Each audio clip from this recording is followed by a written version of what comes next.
자, 유네스코 세계문화유산 등재는 이제 문화유산의 가치를 전 세계에 인정받는 거나 다름이 없죠, 사실. 최근 우리나라에서도 위안부 기록물을 유네스코에 등재시키기 위한 노력을 하고 있는데 자, 각국에서 어떤 노력들을 하고 있는지 좀 궁금하네요. 미얀마는 지금 최근에는 그 한국의 그 5.18 그 광주 민주화항쟁 운동화처럼 그런 비슷한 사건이 하나 있었어요. 88 현장이라고 제가 아까도 얘기했었는데 그 사건을 지금 세계문화유산 기록물로 그렇게 등재하려고 하는데 지금 어떻게 하는 방식이랑 그런 거를 배우기 위해서 지금 한국 그 광주시 쪽에서 그거 도와주겠다라고. 광주시가 도와주고 있다. 예, 그렇게 했어요. 네, 우리는 10년 동안 계속 신청을 했지만 다 실패했던 것은 그 중국 태극권이에요. 이거 새벽마다 하는 거야? 네네네 이거 왜냐면 처음에 2008년에 처음에 신청했을 때 그 제대로 설득이 안 돼서 문화 차이라는 이유로 이거 실패를 하고 떨어졌어요. 그래서 이어서 2009년 다시 신청을 하는데 그때부터는 나라마다 그 신청하는 건수가 제한이 생겨서 가지고 쿼터제. 네, 저 이렇게 더 밀려서 가지고 더 신청이 못했고 그래서 지금까지 계속 제대로 등록이 못하고 있어요. 계속 시도하겠네요. 네, 계속 시도하죠. 저희는 지금 프랑스처럼 말도 안 되는 뭐 음식이나 뭐 피자 그런 거 말고 네. 실제로 그 장소 39군데 등재 신청했고 대기 중이에요. 지금. 너무 많아. 아, 진짜 그리고 많다. 사실 진짜 너무 많아서 대부분 그런 지역에서 오히려 유네스코 등재 별로 시키고 싶지 않아요. 왜요? 뭐냐면 관광객이 너무 많은데 아, 추가적으로 또 유네스코 문화유산으로 등재되면 두 배로 모이니까. 세 배로 오니까 또 관광객 싫어하는 건 아니지만 약간 부담이 되니까 그런 찬스 되게 많아요. 수입을 넣을 수 있잖아요. 이미 작은데 사람이 너무 많으니까 그거는 이렇게 거기 사는 사람들이 되게 불편하죠. 오히려 보존에 방해가 관광과도 정말 직결되는 거죠. 비담에서 처음 시도하는 지켜보고 있다 코너. 국제기구가 주목하고 있는 나라에 대한 얘기를 하고 있는데요. 딴저툰의 나라 미얀마를 주목하고 있는 기구죠. 네. 유엔이 지켜보고 있다. 시작합니다. 유엔은 전쟁 방지와 평화 유지를 위해서 설립된 국제기구죠. 자, 최근에 그 미얀마에 살고 있는 로힝야족이 미얀마 정부에게 탄압을 받으면서 이슈가 되고 있는데 네네. 이슬람교도 로힝야족은 불교 국가 미얀마에 100만 명 정도 살고 있습니다. 시민권이 주어지지 않는 불법 체류자 신분으로 지난 90년대 이후 탄압을 받아왔습니다. 지난해 10월 로힝야 반군이 경찰을 습격했고 이후 보복이 시작됐습니다. 미얀마 정부군이 이제 로힝야족 반군 소탕에 나서면서 네. 유혈 충돌을 피해서 이제 국경을 넘은 난민이 약 60만 명을 넘어섰다고 합니다. 미얀마 정부군이 로힝야족을 향해 수십 발의 박격포와 기관총을 난사했다. 인접 국가인 말레이시아와 인도네시아, 태국이 모두 로힝야족 난민의 입국을 거절하면서 어림잡아 8,000명 이상이 몇 달째 바다 위에 표류 중인 걸로 추정됩니다. 유엔 사무총장은 로힝야족이 인종 청소 위기에 직면해 있다라고 규탄하는 성명을 발표하기도 했는데 네. 자, 이게 잘 모르시는 분들을 위해서 이 사태가 발생한 이유가 뭔지. 네. 저희가 원래 미얀마는 영국 식민지 밑에서 있었습니다. 1885년도였습니다. 네네네. 그때 당시에 그 사람들이 노동자로 쓰려고 벵글라데시 쪽에서 데려오는 사람들이래요. 방글라데시 사람들이. 예, 방글족이라고 벵글라데시 사람이에요. 미얀마 민족이 아니에요. 그래서 그 당시부터 미얀마에서 계속 살아왔다가 미얀마 정부에게 그렇게 미얀마 민족처럼 인정을 해달라 그렇게 하는 거예요. 소수민족으로 인정해달라. 예. 근데 저희가 미얀마에서 헌법이 있어요. 1823년도부터 미얀마의 영토에서 계속 살아왔던 소수민족에게는 국적을 부여해 줄 수 있지만 그 사람들이 그 당시에서 없었기 때문에 저희가 인정을 해줄 수가 없는 거예요. 다른 나라 어떻게 보고 있는지 좀 들어볼까요? 캐나다에서는 유엔 미얀마 담당자가 캐나다 사람이거든요. 세계 언론사람한테 비판받는데 왜냐면은 미얀마에서 사태 일어날 거라고 경고가 있었는데 무시했다는 이유로 지금 비판하고 있거든요. 미리 좀 막을 수 있었는데 너무. 미리, 네, 그렇죠. 프랑스에서는 그 마크롱 대통령은 사실 로힝야족이 인종 장소화 그리고 뭐 학살 좀 당했다고 했어요. 공식적으로. Les opérations militaires doivent cesser. L'accès humanitaire assuré et le droit rétabli face à ce qui est, nous le savons, un nettoyage ethnique. 일본에서는 굉장히 미얀마랑 사이가 좋은데 이 상태가 되니까 조금 살짝 비판을 했는데 언론을 보면 심각한 우려라는 표현을 쓰면서 공격적인 그런 방향으로 쓰지 않냐라는 그런 비판도 나오고 있는. 있어요. 그러니까 이 문제들 우리가 제대로 봐야 되거든요. 테러 그룹이 있다고 해서 모든 일반 사람들을 이렇게 피해주면서 네네. 지금 그 사람들이 갈 데 없는 상황이에요. 맞아요. 어디 네. 가는지 지금 바다에 그냥 기다리고 있는 상태. 네네. 이 문제가 더 커지기 전에 우리가 컨트롤을 해야 된다고 이제 말을 했었거든요. 결국에 난민들은 이게 피해가 제일 크잖아요. 멕시코에 거주하고 계신 방글라데시 그 대사님이 계신데 거기 인터뷰를 받았어요. 지금 방글라데시에서 더 이상 난민 받을 수 없는 그런 상태예요. 너무 넘어와서. 네, 그리고 그쪽에서는 약간 난민들은 너무 인간적으로 생각하고 있지 않다라는 그런 거를 비판을 또 했네요. 독일 정부는 미얀마 정부하고 그 평화 노벨상 받았던 아웅산 수치는 되게 많이 비판했고요. 그리고 추가적으로 지금 아까 크리스찬 말했었지만 방글라데시에서 그 난민들 받아들일 수 있는 리소스가 없으니까 독일에서도 그 로힝야족 난민들 받아들일 생각하고 있어요. 독일 진짜 대단하네요.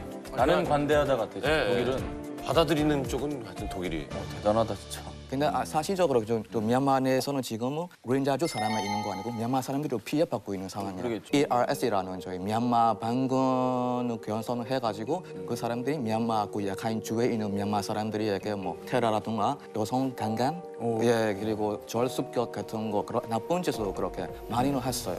사람도 뭐 죽이고 그렇게 살인도 하고 좀. 근데 뉴스에 보면은 로힝야 쪽에서만 피해받고 미얀마 사람들이 이거 뭐 그렇게 나쁜 짓을 하고 있는 것처럼 많이 나오니까. 미국은 두 나라의 관계 그렇게 좋지 않았다가 오바마 대통령 그 해정부 때는 그 당시에 미얀마도 새로운 정부 취임하면서 더 좋은 관계 만들자고 생각했는데 이번 사건으로 인해 다시 의심하기 시작도 했고 국무 그 장관도 요즘 그 미얀마 다시 비판하기 시작했어요.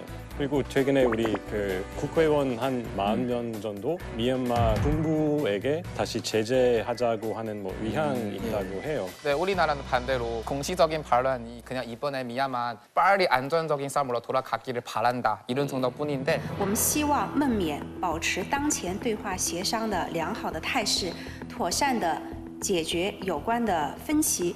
中方呢也愿意为此呢继续发挥建设性的作用。 미얀마 국내 언론에서는 이번에 중국은 우리 지지한다 이런 소리가 나오긴 하는데 아무래도 이거는 조금 과도한 거 아닐까 싶어요.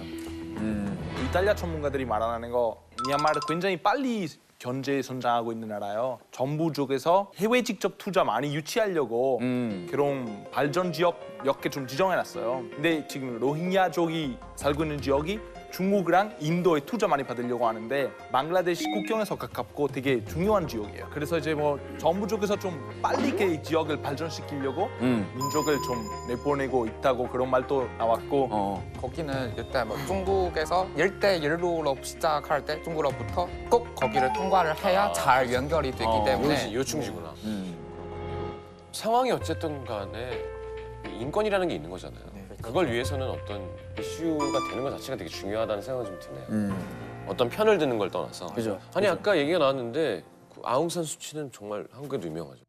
그녀는 1945년 미얀마 독립영웅 아웅산 장군의 딸로 태어났지만 미얀마 민주화 시위는 아웅산 수지의 인생을 180도 바꿔버렸습니다. 그녀는 15년 동안 반복적으로 가택연금을 당했습니다.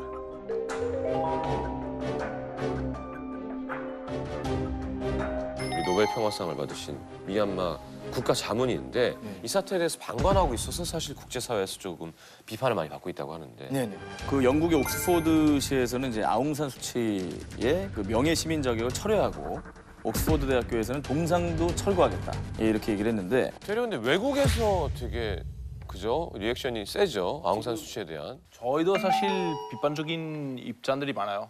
어떻게 이런 일을 이렇게 방관할 수 가만히 있냐. 있지 않고 그렇게 알 수가 있냐. 이럴 수가 없다. 그런 입장도 많고 그리고 약간 극단적인 사람들이 평화 노벨상 취소시켜야 된다. 이렇게 말하고 있어요. 캐나다에서도 미얀마 지도자가 명예 시민권을 받았거든요. 근데 그 사건 이후로 오타와에서 시위한 사람들 한 250명 정도 있었는데 명예 시민권은 뺏어야 되겠다고 그런 이유로 시위했었어요. 그러니까 여기저기서 막 명예학위, 뭐 명예 시민 이런 걸 되게 많이 받으셨어요. 그죠? 맞아요. 그걸 줬던 나라에서 관심을 안 가질 수가 없는 거죠. 파키스탄도 사실 그 수치 용사님이 얼마 전에 우리 영예로운 상이 있어요. 무토상이라고.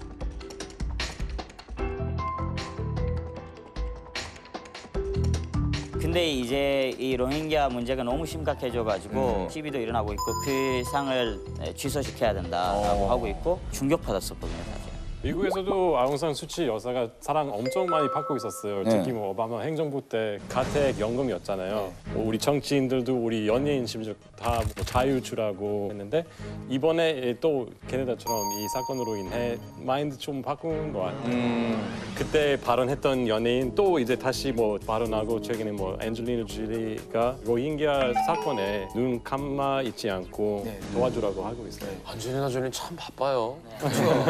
일본에서도 민주화의 상징이라고 보고 있었기 때문에 그런 좋은 이미지 있었는데 이번 상태로 이제 어떤 사람은 지금이라면 노벨 수상은 그냥 무리다 이렇게 표현을 했는데 근데 또 다른 시점이 있었는데 진짜로 아웅산 수치가 나쁘냐? 왜냐면은 그 아웅산 수치는 사실 군사적인 그런 관여를 못하는데 그것만 생각해서 직접적으로 따지니까 진짜로 나쁜 사람인가라는 그런 지적도 있더라고요. 제가 보기엔 서구 언론이 너무 심하다고 생각해요. 왜냐하면 이번에는 사건이 민족, 역사 여러 가지 원인이 있어서 그래 생기는 문제인데 왜 한 사람만 따지고 그래요? 유엔이 사실 대나라의 전체적인 문제에 대해서 뭐라고 하는 거 아니고 인권 지켜지지 않으면 뭐라고 하는 거예요. 내정 간섭이 아니라 그냥 인권만 얘기하는 거예요. 내정 간섭이 아니다. 아니 저는 개인적으로 그냥 평화 노벨상 받은 사람이면은 그 사람한테 어느 정도 기대 있기 때문에 그 사람은 노력이라도 해야 된다고 생각해요. 아무것도 안 한 거 똑같이 범죄라고 생각해요. 그렇군요. 미얀마에서 어떻게 보고 있어요? 그리고 얼마 전에서 그 대구 메인 TV 연설에서 나왔는데 아웅산 수치가 무슨 말을 하셨냐면 미얀마 내에 지금 있는 로힝자족 사태가 방금 쪽에서 책임이 있다. 그리고 지금 국제 사회에 보면도 지금 비판이나 비난이 많이 나왔는데 I understand that many of our friends throughout the world are concerned, and we have to make sure that these allegations are based on solid evidence before we take action. Action will be taken against all peoples, regardless of their religion, race, or political position. 우리가 말로 대응하는 것보다 행동으로 보여주겠다. 그렇게 강조를 했어요. 그 여기 문제된 데가 라카인주라는데. 라카인주 맞습니다. 미얀마의 서쪽입니다. 라카인주 위원회의 위원장을 하겠다라고.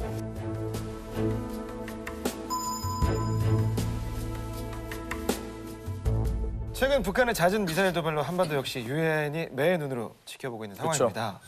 각국에도 유엔과 관련된 이슈가 있다면 소개를 부탁드립니다. 일본에서는 그 핵을 없애기 위한 결의안을 24년 동안 계속 내고 있어요, 매년.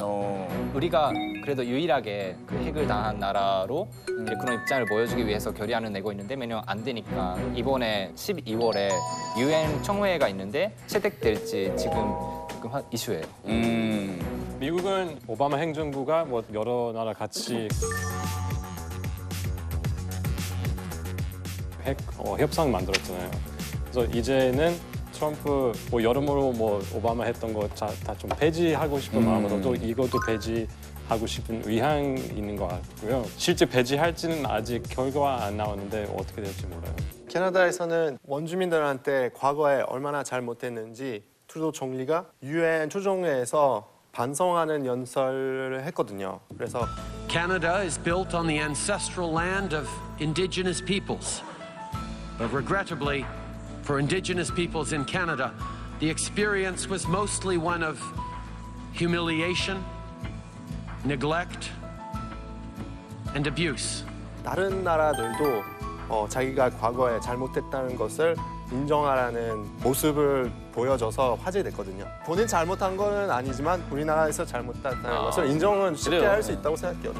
지네바에서 있는 그 유엔 본사가 곧 사실 그 보수 공사할 건데. 아 예. 네, 그래서 그게 이슈예요? 네네. 어떤 인테리어로 할까? 내 눈으로 죽이고 있죠. 업체 선정을 하고 있고. 보수 공사하는 그 보수 공사 시작하기 전에 일반인들이 본사로 들어가고 그냥 이렇게 방문할 수 있을 거예요. 사실 많은 사람들이 그냥 그 유엔 본사에서 뭘 하고 있는지 어떻게 하는지 잘 모르고 있는 상태고 사실 유엔을 잘 믿지 않는 사람들이 많아서 좀 두명한 이미지를 보여줘요.